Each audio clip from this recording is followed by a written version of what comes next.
ईश्वर का हिसाब अटल है, कभी वो छोड़ता नहीं है, कभी बकाया नहीं करता, कभी भूलता नहीं है, कभी उधारी नहीं रखता। वो देता है, हर हाल में देता है। हाँ, थोड़ा सब्र तो करना पड़ेगा, ध्यान तो रखना पड़ेगा। अपने कर्मों से हम महान बन जाते हैं, नर से नारायण बन जाते हैं, वामन से विराट बन जाते हैं। इसलिए अपने कर्मों की कमाई ही साथ में जाने वाली, और कुछ भी नहीं जाता साथ में। ऐसी कमाई कर लो जो संग जा सके, मुश्किल पड़े तो राह में कुछ काम आ सके, मुश्किल पड़े तो राह में कुछ काम आ सके। संसार का जितना वैभव है ये परलोक में कुछ काम आने वाला नहीं है। अरे परलोक की बात छोड़ो, यहां भी कभी कभी ऐसा संकट आता है कि सब कुछ धरा का धरा रह जाता है। होता कि नहीं ऐसा होता? इसलिए सच्चा पिता परमात्मा है। कितना भी घोर संकट आए उसको कभी नहीं भुलाना, उसके कहे अनुसार चलना, गुरु की बात पर विश्वास करके चलना, और इससे आपको असीम सामर्थ्य मिलेगा। कि आए संकट घने, चाहे शत्रु बने सब जमाना, उस प्रभु को कभी ना भुलाना, उस प्रभु को कभी ना भुलाना। वो है अपना तो संसार अपना, वो न अपना तो कोई न अपना। बिन दया दृष्टि के इस सकल सृष्टि में ना ठिकाना, उस प्रभु को कभी ना भुलाना। उसको भूलें तभी कष्ट आवे, उसको भूल जाते तभी तो कष्ट आते हैं। उसको भूलें तभी कष्ट आवे, रोग संताप आके सतावे। बिन दया दृष्टि के इस सकल सृष्टि में ना ठिकाना, उस प्रभु को कभी ना भुलाना, उस प्रभु को कभी ना भुलाना। उसको सदा याद रखिए। और भक्ति भजन के लिए भगवान ने जीवन दिया, सेवा और सुमिरन के लिए ये जीवन दिया है। इसलिए सेवा और सुमिरन करो जितना हो सके। कभी कोई कोताही मत बरतो, क्योंकि वो कभी कोई कोताही बरतता नहीं है, देता रहता है। हम भी देना सीखें। ईश हमें देता है सब कुछ, देश हमें देता है सब कुछ, हम भी तो कुछ देना सीखें। हमारा ये कर्तव्य, स्वकर्म स्वधर्म सदा। देखो ये वृक्ष परोपकार के लिए परमात्मा ने बनाए हैं। परोपकाराय फलन्ति वृक्षाः। आप भी बोलिए, परोपकाराय फलन्ति वृक्षाः, परोपकाराय वहन्ति नद्याः, परोपकाराय वहन्ति नद्याः, परोपकाराय दुहन्ति गावः, परोपकाराय दुहन्ति गावः, परोपकारार्थमिदं शरीरम, परोपकारार्थम इदं शरीरम। देखो कितने फूल पत्तियां वनस्पतियां सारे आपको, क्योंकि इस कोंकण क्षेत्र में बहुत जो है फलदार वृक्ष है। क्या क्या विशेष होता है? आम को होता है, आम तो बहुत प्रसिद्ध है इधर के। आम, फणस है, काजू और नारियल है, करवंद बोलते हैं। अच्छा, और कोकम और जाम्बू फलम, काजू भी है। तो ये सब पेड़ खाता है क्या? एक आम के पेड़ से आप कल्पना नहीं कर सकते कितने आम होंगे। आप कल्पना करके देखें कभी, आपकी कल्पना से अतीत है वो। आप उसको मतलब कभी बोल नहीं सकते कितना उससे उपकार होता है। ये उपकार के लिए है।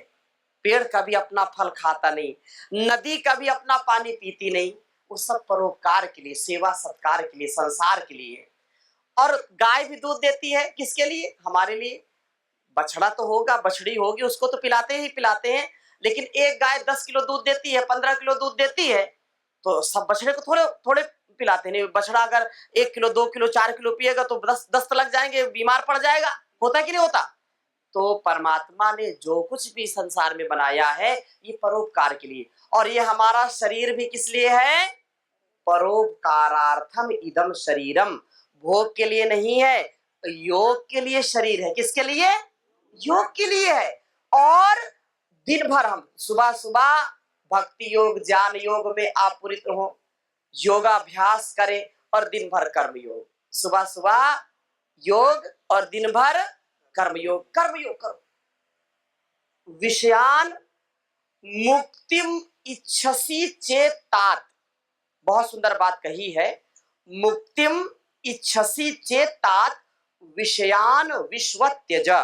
अगर तुम मुक्ति चाहते हो संसार से, अगर तुम दुख से, दारिद्र से, अपने दोषों से, दुर्गुणों से, दुर्व्यसनों से, द्वंद्वों से यदि मुक्ति चाहते हो तो विषयों को, वासनाओं को विष के समान त्याग दो। परम पूज्य गुरुदेव जी महाराज सुबह से लेकर के शाम पर्यंत 18-18, 20-20 घंटे जो सेवा करते हैं, बदले में कुछ नहीं। उनको तो राष्ट्र के लिए, समाज के लिए, संसार के लिए भगवान ने एक देवदूत, एक महापुरुष जो हमको मिला है, जो विराट व्यक्तित्व के धनी हैं, जो वास्तव में अनेक देवी देवताओं, अनेक ऋषि ऋषिकाओं के रूप में हम जिनको देखते हैं। आप कल्पना करके देखो कि अगर स्वामी जी महाराज न होते तो देश का और संसार का क्या होता। आप कल्पना करो। आज पूरी दुनिया योग को अपना रही है और सब ओर से भोग से परेशान होकर के, रोग से परेशान होकर के दुनिया योग को, आयुर्वेद को अपना रही है, सनातन वैदिक परंपरा को अपना रही है, योग यज्ञ को अपना रही है। और इसमें आज के इस वर्तमान युग में इस कार्य जो आज पूरी दुनिया को गौरव दे रहा है वो परम पूज्य योग ऋषि स्वामी जी महाराज की देन। एक बार जोरदार अभिनंदन करें। आज हम सबके पास जितना भी सामर्थ्य है, अगर हमारे गुरु ना होते तो हमको ये सामर्थ्य मिलता क्या? बोलो ना। अगर स्वामी जी महाराज, आचार्य जी महाराज ना होते तो हम यहाँ होते क्या? तो सच्चे अर्थों में परम पूज्य स्वामी जी महाराज ने पूरे धरती को एक कर दिया है, पूरे भारतवर्ष को एक कर दिया है।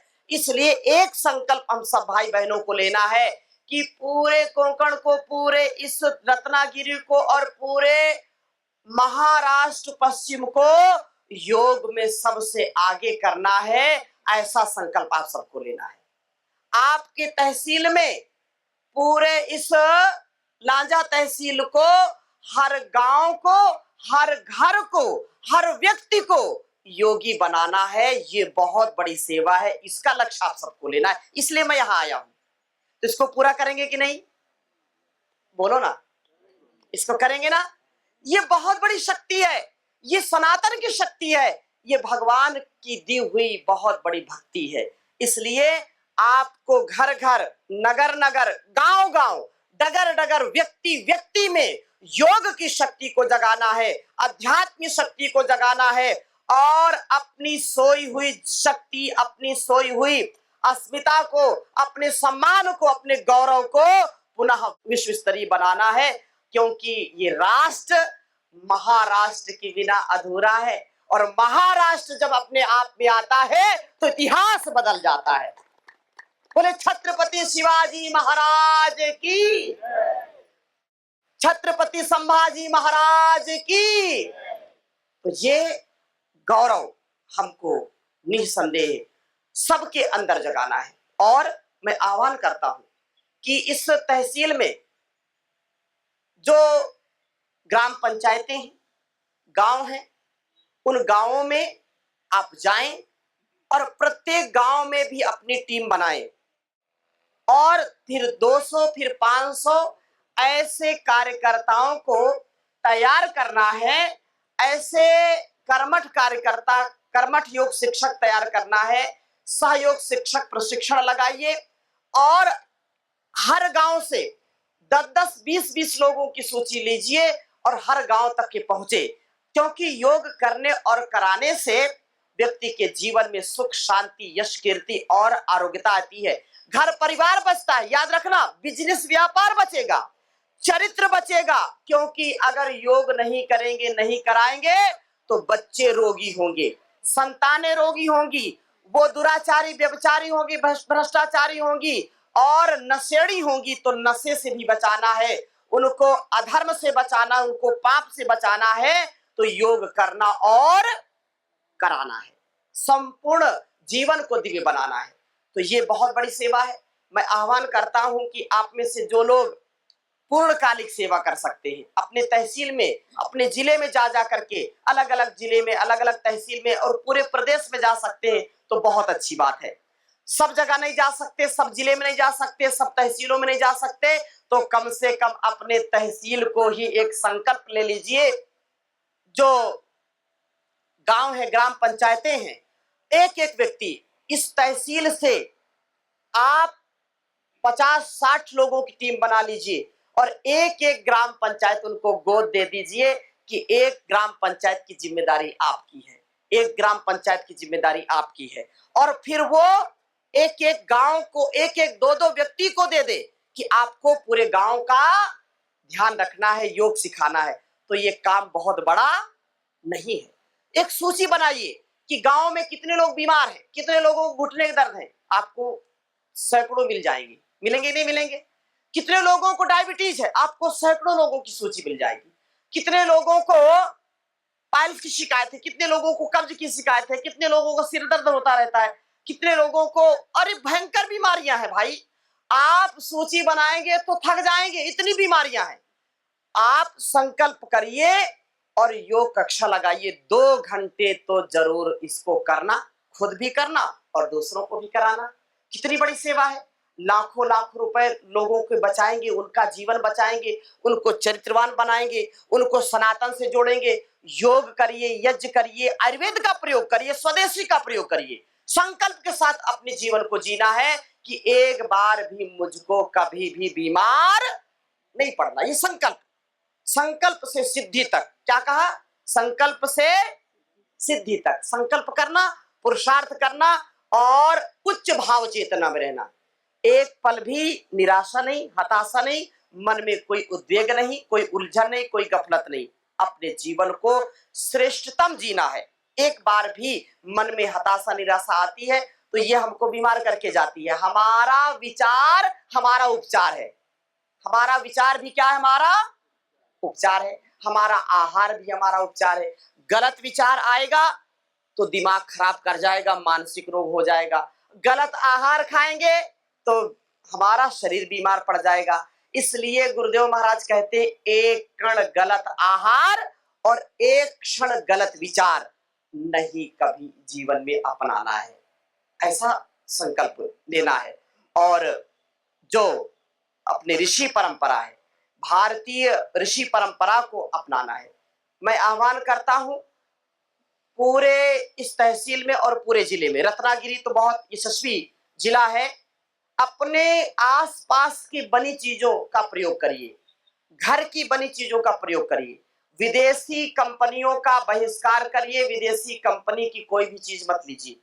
आपको लगता है कि यहाँ पर कोई उपलब्धता नहीं है, बना नहीं सकते, तो पतंजलि का उत्पाद व्यापार के लिए नहीं, ये परोपकार के लिए, सेवा सत्कार के लिए है और इससे सनातन की सेवा होगी।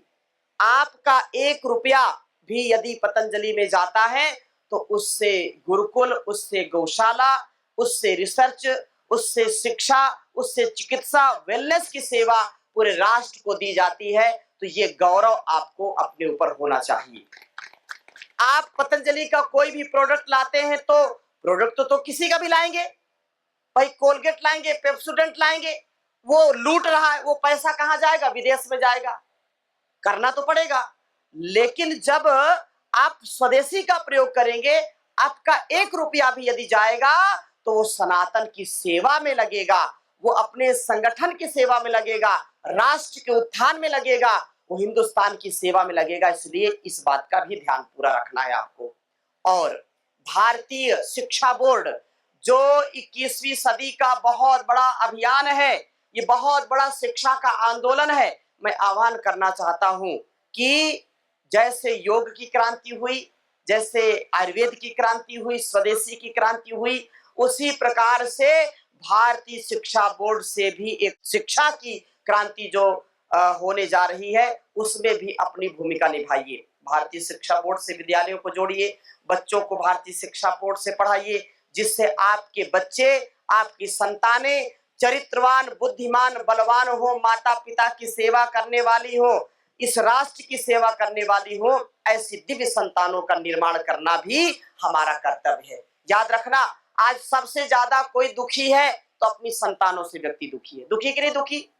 क्योंकि जो एक बीमारी चल रही है चारों ओर, वैचारिक जो आक्रोश है, वैचारिक जो एक दिवालियापन है, तो हमको उसमें सतर्क सावधान होकर के अपनी ऋषि परंपरा को, अपनी भारतीय परंपरा को, अपने योग की परंपरा को, राष्ट्र धर्म सर्वोपरि, इदम राष्ट्राय इदन्नमम, ये राष्ट्र है तो हम हैं, राष्ट्र नहीं तो हम भी नहीं। इसलिए ऐसी भक्ति भाव के साथ संतानों को जन्म देना और संतानों का भरण पोषण करना और संगठन की सेवा करना।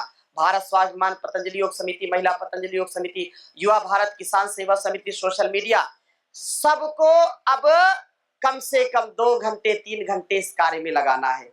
सबसे मैं निवेदन करता हूं, आग्रह करता हूं कि आप योग की कक्षाओं को खूब बढ़ाइए। योग कक्षाएं बढ़ेंगी तो संगठन बढ़ेगा, योग कक्षाएं अधिक स्थापित होंगी तो लोगों की सेवा अधिक से अधिक होगी। अभी इंटरनेशनल योगा डे आ रहा है, अंतर्राष्ट्रीय योग दिवस आ रहा है 21 जून।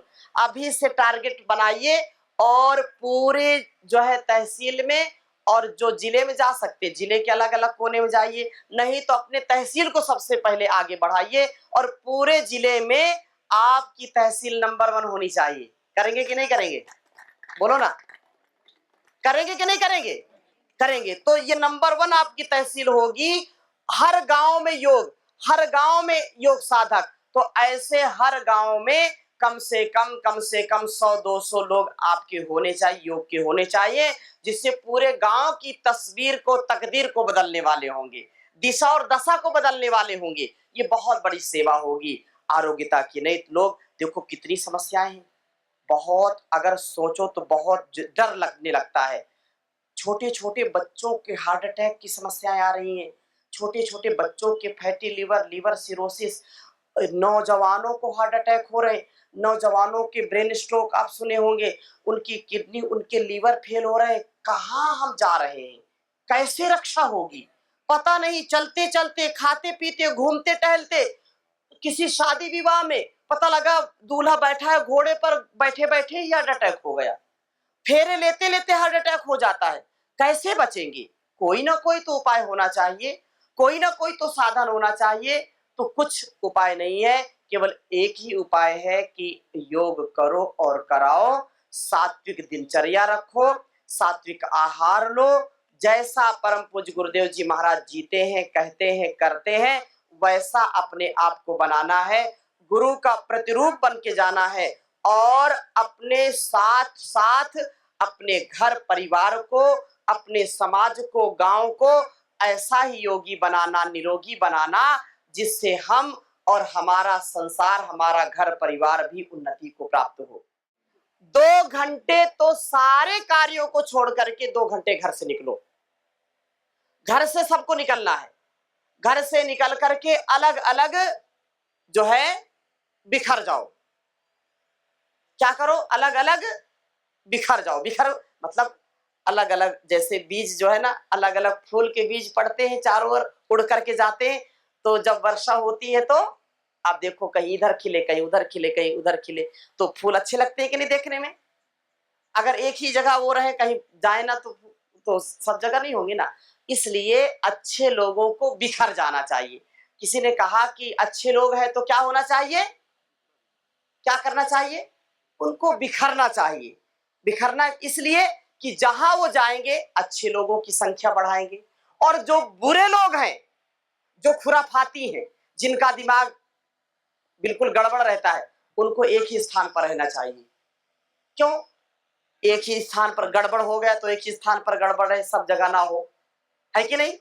इसलिए अच्छे लोगों को सदा ही चारों ओर घूम घूम करके अपनी शक्ति का, अपने सामर्थ्य का, अपनी सेवा का सदा ही उसकी वृद्धि करनी चाहिए, जिससे पूरे संसार में, पूरे घर परिवार में, समाज में सुख और शांति आए, वसुधैव कुटुंबकम की भावना हो।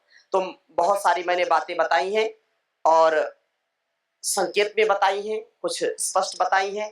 तो अब मैं सबसे निवेदन करूंगा, सब भाई बहनों को, सब युवाओं को, युवतियों को, बड़े बुजुर्गों को, पांचों संगठनों को अपने अपने संगठन की वृद्धि के लिए आगे बढ़ना है, लोक सेवा के लिए, और इससे बहुत बड़ी सेवा होगी।